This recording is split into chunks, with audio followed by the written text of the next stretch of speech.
எல்லோரும் பாராட்டினார்கள். அந்த பாராட்டுக்கு பின்னால் எப்படிப்பட்ட உழைப்பை நம்முடைய முதல்வர் உழைத்திருக்கிறார் என்பதை எண்ணி பார்க்கின்றேன். நான் கேள்விப்பட்டது போன்று நள்ளிரவு 1:30 மணிக்கு வாட்ஸ்அப் பார்க்கின்றார்கள், 3:30 மணிக்கு பார்க்கின்றார்கள்.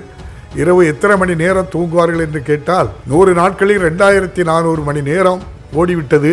நம்முடைய முதல்வர் அவர்கள் இரவு 2 முதல் 3 மணி நேரத்துக்கு மேல் தூங்காமல் அந்த உழைப்பு தான் இவ்வளவு பெரிய மாபெரும் வெற்றி.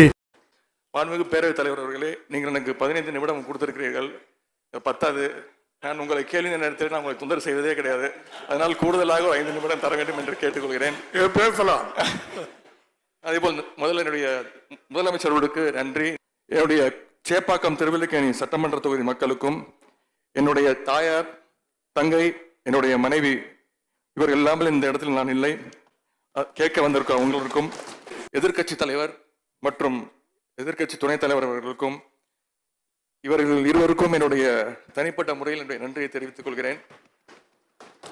ஏனென்றால் நான் சென்ற ஆண்டு இந்த அவையில் பேசும்பொழுது நீங்கள் வெளிநடப்பு செய்து விட்டீர்கள், நேற்றும் வெளிநடப்பு செய்து விட்டீர்கள். இன்று நான் பேசுவது அதற்காகவே வெளிநடப்பு செய்து விடுவேன் என்று நான் நினைத்தேன். இருந்தாலும் அதற்காக மீண்டும் என்னுடைய நன்றி. அப்படி நீங்கள் வெளிநடப்பு செய்துவிட்டு சென்றாலும் தவறுதாக என்னுடைய கார்லாம் ஏறி செல்கிறீர்கள். நீங்கள் மட்டுமல்ல, நானும் 3 நாட்கள் முன்பு உங்களுடைய காரில் ஏறி சென்று விட்டேன். அடுத்த முறை நீங்கள் தாராளமாக என்னுடைய காரை எடுத்து செல்லலாம்.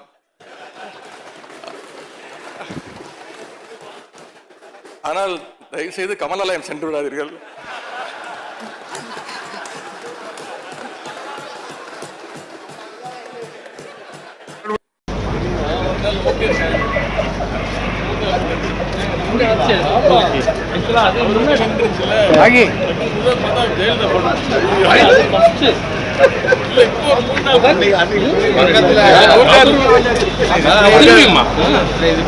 பக்கத்துல யார் உட்காந்து தெரியாம பேசிட்டே போயிருக்கணும்.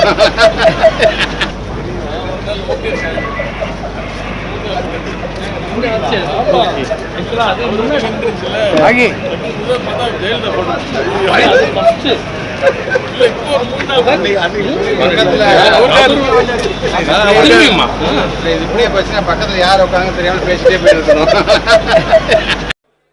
இல்ல, நீங்க நன்றி சொல்லி அமர்ந்தாச்சு.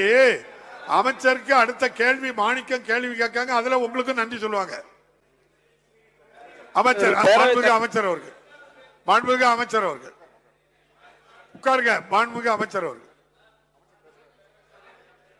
இல்ல, அமைச்சர் பதில் சொல்றாங்க. மாண்புமிகு பேரவைத் தலைவர்களே,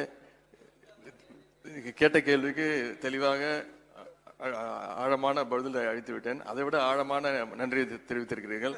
அதுக்கு என்னுடைய நன்றியை தெரிவித்துக் கொள்கிறேன். நீங்க கேள்வி கேட்டீங்கன்னா நான் பதில் சொல்றதுக்கு தயாரா இருக்கிறேன். நம்முடைய எதிர்க்கட்சி கொறடா அண்ணன் வேலுமணி அவர்கள் சென்னை சேப்பாக்கம் ஸ்டேடியத்தில் நடக்குகின்ற IPL மேட்சிற்கு டிக்கெட் வேண்டும், ஏற்பாடு செய்ய வேண்டும் என்று கேட்டிருந்தார். 4 வருஷமா இங்க மேட்சே நடக்கல. நீங்க யாருக்கு டிக்கெட் வாங்கி கொடுத்தீங்க, எப்ப வாங்கி கொடுத்தீங்கன்னு தெரியல. 4 வருஷமா இங்க சென்னையில மேட்சே நடக்கல. இப்பொழுதுதான் 4 வருட பிறகு மேட்ச் நடக்குது. நான் என்னுடைய சொந்த செலவுல ஒரு மேட்சுக்கும் என்னுடைய தொகுதியிலிருந்து 150 கிரிக்கெட் விளையாட்டு வீரர்களை டிக்கெட் வாங்கி அவங்கள நான் கூட்டிட்டு போய் அந்த மேட்சை பார்க்க வைக்க கூட்டிட்டு வரேன். இந்த IPL யார் நடத்துறாங்கன்னா BCCI. அது யாருன்னா உங்களுடைய நெருங்கிய நண்பர் அமித்ஷா இருக்காருல்ல, அவருடைய பையன் ஜெய்ஷா இருக்காருல்ல, அவர் தான் அதுக்கு ஹெட்டு. நீங்க அவர்கிட்ட பேசி, நாங்க சொன்னா அவர் கேட்க மாட்டாரு, நீங்க சொன்னா கேட்பாரு. நீங்க அவர்கிட்ட சொல்லி அத்தனை சட்டமன்ற உறுப்பினர்களுக்கும் ஒரு 5 டிக்கெட் கொடுத்தா கூட போதும், நாங்க காசு கொடுத்து கூட வாங்கிக்கிறோம். ஏன்னா அது வேற ஏதாவது கணக்குல சேர்த்துருவீங்க. அப்புறம் மாண்புமிகு பேரவைத் தலைவர்களே, ஒரே நிமிஷம். நான் பிறந்தது வளர்ந்ததெல்லாம் கோபாலபுரம், கலைஞருடைய இல்லம். அதன் பிறகு என்னுடைய தந்தையார் மேயர் ஆனதுக்கு அப்புறம் வேளச்சேரிக்கு போயிட்டோம். கோபாலபுரத்தில் இருக்கும்போது சின்ன வயசுலேருந்து அங்கே தான் நான், நம்முடைய பள்ளி கல்வித்துறை அமைச்சர், நாங்கள்லாம் விளையாடுவோங்க, ரோட்டில் விளையாடுவோம். கலைஞர் வீட்டுக்கு முன்னாடி இடம் இருக்கும், கிரிக்கெட் விளையாடுவோம். இப்போது நம்முடைய முதலமைச்சர் அவருடைய நான் கிரிக்கெட் விளையாண்டுருக்கிறேன். இன்னும் சொல்ல போனா மிகச்சிறந்த ஒரு லெக் ஸ்பின் போலர். அவர் போலிங் போட்டா யாராலும் ஆடவே முடியாது. இங்க எப்படி சிக்ஸர் அடிக்கிறாரோ போலிங்லயும் அவர் அப்படித்தான். அவருடைய விளையாண்டு இருக்கிறேன்.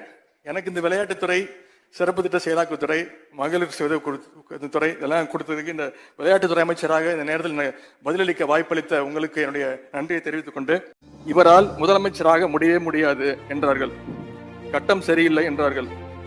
ஜாதகத்தில் அமைப்பு இல்லை என்றார்கள். கேலி கிண்டல் செய்து நகைத்தார்கள். ஆனால் தமது கடின உழைப்பால் மட்டுமே